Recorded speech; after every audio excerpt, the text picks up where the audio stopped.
And doing that, you must care. If you do not care for those three things, your mind, your body, and your spirit, then you can forget it. And I'm not talking about, as I mentioned in that big episode, I'm not saying you need to go work out like that insanity that I described to you. That's just me being how I have to be. That's how I have to do everything to keep myself sane. You don't have to do that to keep your body prepared and in a reasonable position to do the things that you need to do. And the things, and here's how I got to that, by the way.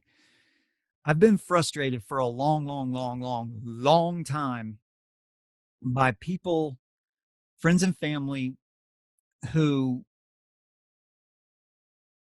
do not take care of their bodies. And most of the time they're complaining about how their back hurts or their knees hurt, or, they can't breathe, or, they got gout, or they got diabetes, or they got heart disease. And it's like, well, maybe if you didn't eat gravy 19 times a week, you wouldn't have all these motherfucking problems. Now, You I said don't, that in one of your podcasts, and I nearly had a lady accident. So, so gravy has become the catch-all for me for being gluttonous. yes, I love it. And the reason it frustrated me, and it's people that I love, and the reason it frustrated me is because you people act like they don't have any reasons.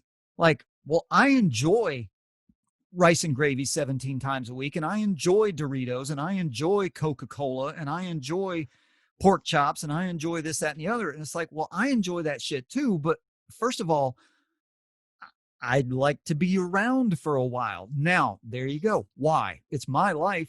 No, it's not. Your life is shared Right. with everyone who loves you.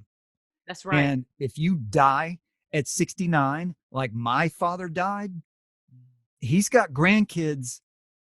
He now has two grandkids that were born after he died.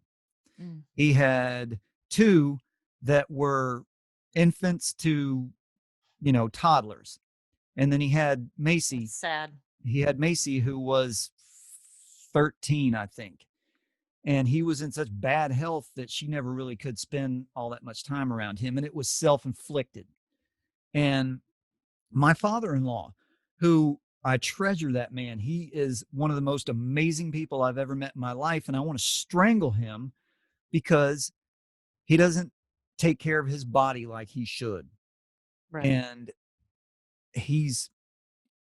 they're from a little town up north of between Columbia and Greenville. So they grew up in the country, and the culture's different.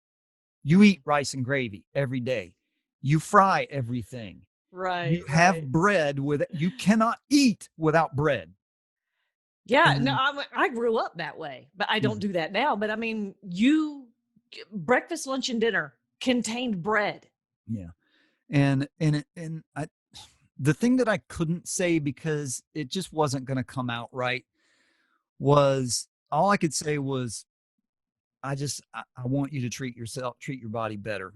But the Mhm. thing is that he has um 4 grandchildren now, and he has 2 children and 2 sons-in-law and a wife and siblings and on who love him and want him around for as Right. long as possible. So if that's not enough motivation to keep yourself healthy, then I don't know what is. I don't know what can be. If you don't care about yourself, if you're like, screw it, I'll do whatever I want to my body. And if I die at 68, whatever. Well, no, that's not fair. No, So, and I agree with you. And to kind of even bring even more of a point to it, not just the foundation, but as you said, resolve, because I personally, out of this, want to help somebody that's listening. I want them to feel like I did when I was listening to you say those words. When you were talking on that episode, it spoke to me because I have treated myself like shit for about 20 years now. And then I was also listening to the Phelps, the twins that I was telling you, the Harry Potter twins, the Double Trouble, their podcast. And both of y'all spoke to me and made me go, you better get it together. I quit smoking in February. Haven't missed it. I Oh, have. good. Thank you. And I am working on the wine consumption. I'm a wino, I have to admit. But hey, one vice at a time. I started reading again. I started getting rid of negative media, as you said. That's out of my life. Yeah, I do watch TV, but I usually watch things where you're building something, creating something. I love NASA TV. I mean, because I'm a super NASA and weather nerd. And so anything that has to do with that, I've been picking back up those books and started eating right. And the Phelps got me into getting active because a lot of what they interview are people that were gold medalists or whatever, and all the sacrifices they went through, how they became as good as they are, and what they did to rise to the top. And it's inspiring. So your podcast was inspiring to me, especially that one. And they have been, and all the information that I'm getting from it has turned me into an entirely different person today than what I was the first day of this year. And for that, I'm very grateful. And I want to be able to resonate that message to others because it can be done. And see, You just got to want it. this is exactly what I was talking about, how ev- everything you do has an effect. And most of the time, 99.9% of the time, you will never ever know what that effect is. But you have to be mindful about how you conduct yourself, Yeah. and how you treat yourself. And I mean, go back to how you treat your body. If Mm-hmm. What are all the people around? What are your kids?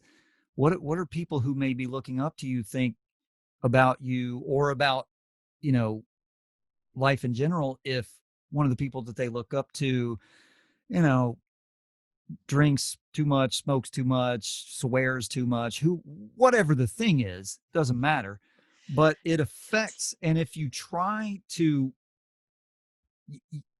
you got to, you got to share what you're going through instead of trying to tell people how to live, because that's Exactly. never going to work, and it's pious and it's idiotic. But for me, everything has just been a struggle, and that's not unique. Everyone struggles with everything all the time.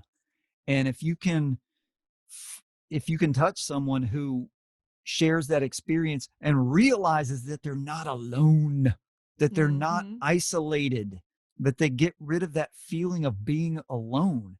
And if you can give somebody something to shoot for, great. Or if you can, if you're disciplined enough where you can, and you know, you see, you want to become self-engendering. You eventually Mm-hmm. don't want to need outside uh influence, because you want to do something so much that it becomes habitual.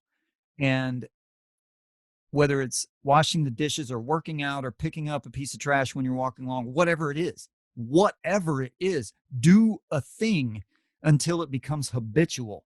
And then you don't even think about it. Then you just Exactly. do that great thing. And then you build on it, and you build on it, and you build on it. And that's how it becomes self-engendering. But um yeah, and God, it's the whole taking care of the body thing, but it's longevity. Keep yourself around for the people who love you. If you don't want to do Exactly. it yourself, do it for somebody who loves you. And that's what, when it comes to exercise or doing something hard, if I am having a really bad time motivating myself, but I know something needs to get done, I am going to find someone in my life who I cannot let down. I cannot disappoint. And I'm going to say, I got to do this. as if that person were relying on me to do this. And Accountability. it's a mental trick, but Yeah. it works, and it works for me. That might not necessarily work for everybody, but if I think of letting my wife down, or if I think of letting my child down, I'm not. There is no way I am going to do that. Now, it does take a level of discipline to get to that level, which is a lot of people are just like, I don't give a shit, whatever. I'll do it if Right. I want. Nobody's going to care. But But yeah, they do. They do. they do. And you take care of your body, mind, and spirit. You take care of your body for longevity and preparedness and for general well-being. And well-being, as you said, without me even talking about this, what did you say about yourself after you've been going through this workout and quit smoking and all that? What did you say about yourself? You feel, Terrific. I thank you. feel awesome. I Who doesn't mentally, want to feel physically, awesome? I mean, honest to Pete. And let me break that down even a little bit further, Scott, because it's not just feeling good physically. I feel good about me emotionally, spiritually. I feel better, Because you um, feel better physically, because and mentally, it though. works, but it works together. You can't Yeah, exclude them. You exactly. can't just say, I feel better physically, because, Right. or, It is the trilogy. yeah. Um, and so, longevity, Hmm. well-being, which is Hmm. that thing that you're talking about right there, and also preparedness. And this is the thing that gets lost these days, is that the world is full of assholes, and eventually, if you live long enough, somebody's going to come at you. Hmm.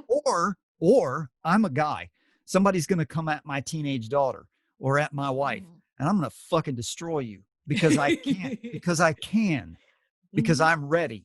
Hmm.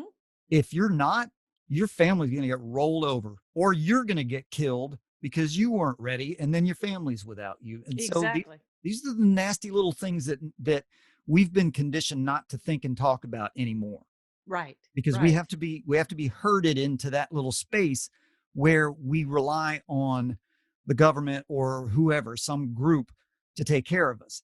And Hmm. if you look around, that is, we're on the razor's edge of falling over the cliff of that one.